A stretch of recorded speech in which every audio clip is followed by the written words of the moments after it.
This is a very special afternoon because I have another special guest. She's talented, she's gorgeous, and she's a star. Naitay Kapuso, please welcome Julia Montes.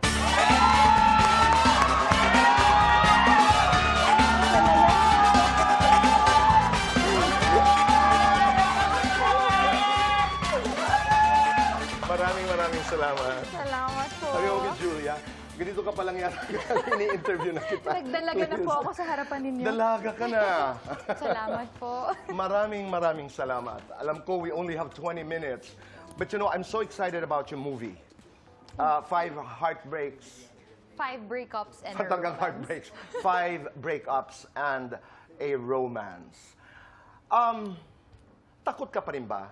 Gaano ka katakot bago mag-umpisa ang pelikula? After 8 years of not doing a movie, gaano ka katakot habang ginagawa ang pelikula? At ngayon na October 18 ay mapapanood na namin ang pelikula, takot ka pa rin ba? Tito Boy, yung takot kasi talaga never nawala po sa akin. And yung takot ko, nagsimula siya before doing the film. Takot ako kung kaya ko. Laging ganun ang takot ko sa sarili ko. But this time, after doing this film, meeting Alden, Direk Irene, they made me feel na pwede pala yung takot na yun, hindi na takot na kung kaya ko. Takot na sana magustuhan na lang siya ng tao. Naniwala lang ako sa sarili ko this time po. So, ibig sabihin, all these years, habang gumagawa ka ng mga pelikula, kasama ang maraming artista, Catherine at lahat, you've always had that fear na, kaya ko ba ito?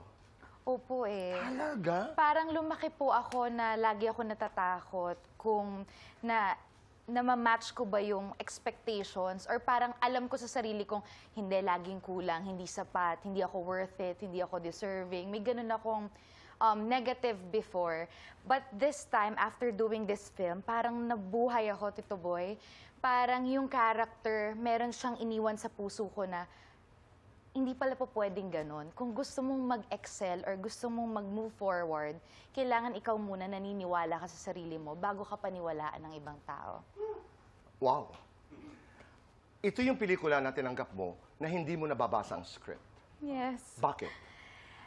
Alam mo yung Tito Boy, naniniwala po kasi ako dun sa pag naramdaman mo, gut feel, ibibigay po talaga sa'yo. And parang, I can say gift sa akin yun ni Lord na kapag may kutob ako na hindi okay, definitely para siyang naman nangyayari. Pag okay, alam kong sige, talon tayo. So this time, ang feeling ko, may bago siya na ibibigay sa akin, which is after doing this film, yun pala yung gift ni Lord sa At saka akin. instinct lang talagang sinusunod mo. Because your reaction, nung ikay in-offer ng pelikulang ito ay, bakit ako? Bakit ako? Nanggagaling yan doon sa, Fear ko po. oh yun, sa fear. But also fear, sabi nga ng maraming artista, can fuel brilliance and excellence.